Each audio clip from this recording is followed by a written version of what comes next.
Muri yeZimbabwe ndadzoka zvekare nema-updates. Munozviziva, I will never disappoint. Ndinogara ndakangogadzirira kuuya kunokuudzai zviri kuitika. Nhasi ndine nyaya dzakasiyana-siyana dzandiri kusangana nadzo mudariro iko zvino. Yekutanga iri kubuda pari kunzi Mnangagwa also sends Kembo Mohad on vacation early to seek medical attention abroad. Mohad is said to be in India whilst Chiwenga and his wife and children are also in India. State media has been prohibited from reporting on the VP's whereabouts, leaving people to speculate. Murikona nyaya iripo pari kuzonzi saka vanhu venoita zvemedia panaka kwanisa kubvumidzwa vakarambidzwa kunzi musabudise nyaya idzodzo muchitaura kuti mavice president ari kuenda kupi, because ndosaka makazoona meeting yekupolitburo president akanga agara ega, mavice president amene kwaanga aenda. Saka pari kupisa hama dzadiwa, that's the word in the street riri kubuda riri kuitika. Boza vanhu vaida tonyatsokunzwisisa kuti ko varume ava vari mbori kupi, chii chiri kunyatsotora nzvimbo kana kuti chii chiri kunyatsoitika. So ndo irimo mudariro iko zvino. Handizivo kuti makaitarisawo muchaionawo sei nyaya iyoyo hama dzadiwa, asi zvakakosha kuti mundiudzewo mafungiro enyu in the comment section. Tichipinda pane imwe pari kunzi young people aged between 20 and 29 years make up the highest number of both male and female prisoners, the Zimbabwe National Statistics Agent has revealed. Ndo mamirira zvakaita vechidiki vari kuperera kuenda kumajeri, ndo nyaya iripo kubva pa 20 years kuenda pa 29. Ndo vanhu vari kunzi vakanyanyisa kuzara majeri iwayo. Handisi kuzivawo kuti munoionawo sei nyaya iyoyi, because vanhu vazhinji vari kucomplaina kuti saka why is it vechidiki havasi active kuti vange vachibudikirawo vachiitawo something mune zvematongerwo enyika. Tabva tangobudisa nyaya yekuzivisana zvinenge zvichiitika kwavari vanhu vacho ivavo. Musi weMonday Frelimo iri kupromisa kuti vachange vachiuya vachicelebrate, vari kuda kuita celebration yavo kuMozambique. Vanhu veFrelimo kuti vange vachizotaura zvema-election avo vakahwina, asi opposition dzeikoko dziri kudya marasha. Ndo imwe nyaya irimo mudariro iri kuitika zvekare. Ndangoti ndipfure neipapo ndichingokuzivisai ndisingatambise nguva.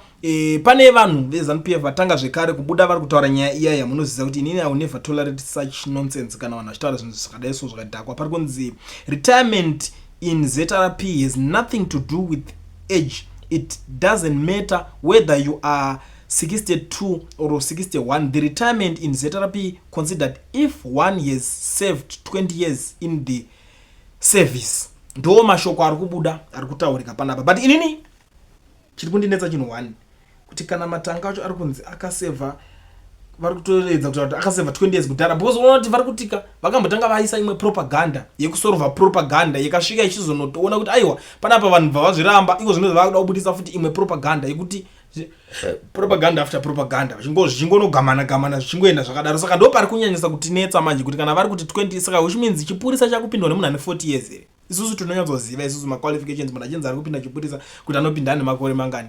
Ende moedza iri kutaura kuti zvoni uyu akasevha makore akawanda kudarika uyu wacho deputy aiswa. Amen. Munondizondiudzawo zvamuri kufunga. Ndangoti tingovhurana brain papo tingonesana kuti saka chipurisa chacho chakupindwa nawo kuma 40 years here. Because vari kunzi kana ukaseva 20 years zvako zvatoita. Kune mupurisa kune munhu achaemploya kuzotara pia ne40. Amen. Ini zvatondishamisa wangu. ZESA iri kudedzera kuti zvoni aiwa kudzimwa kwemagetsi kuchatomboenderera mberi. Ndo imwe nyaya iri panapa. Pari kunzi the Zimbabwe crippling power cuts running into several hours per day are set to spill over to 2025 due to lack of foreign currency for import to cover the shortfalls. The country is failing to generate enough electricity to meet demand, owing a combination of factors including low water levels at Kariba Dam because of drought.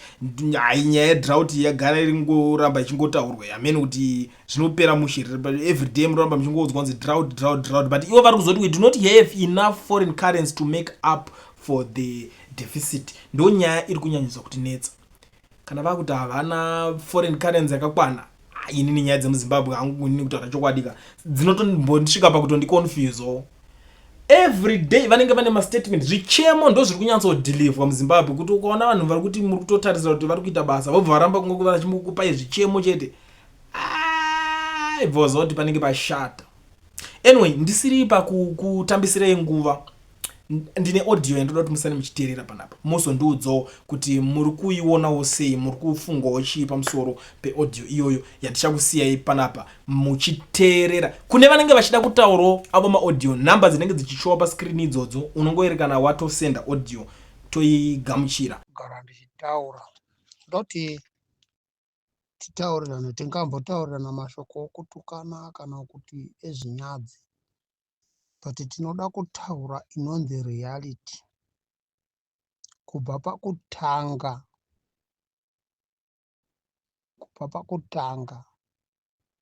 ZANU-PF ibato risingadi kutora blame, ibato rokuti kana warijoina hautauri zvauri kuda kuti nyika iende mberi iwewe with your own mind. You have to get speech from the leaders of ZANU-PF. That one I can guarantee you. Everyone you see in ZANU-PF, you're speaking a critical point, a good point. The Zimbabwean people, the Zimbabwean citizens, they can say yes. ZANU-PF, we cannot tolerate that. And the third, munhu wese akajoina ZANU-PF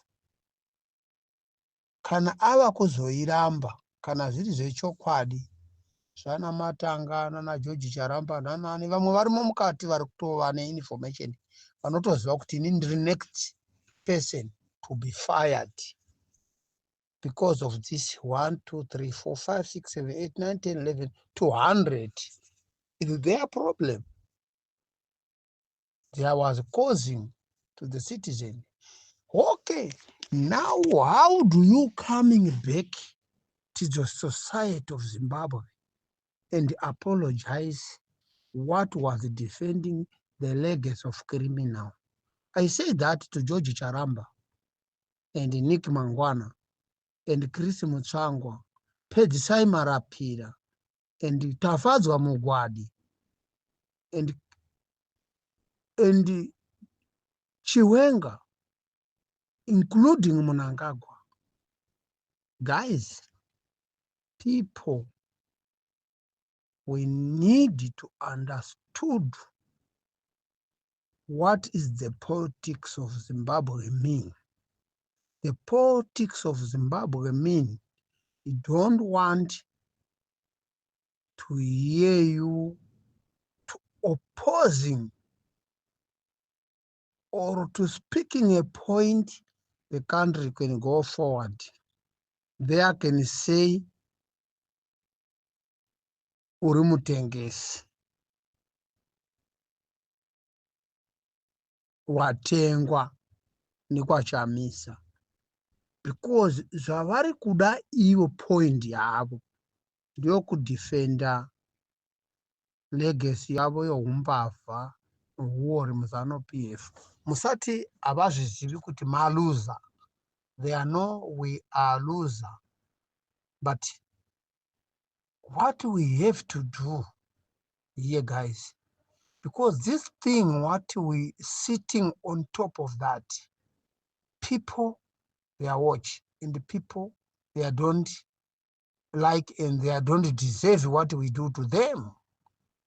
And number 6, you can see judiciary system of Zimbabwe.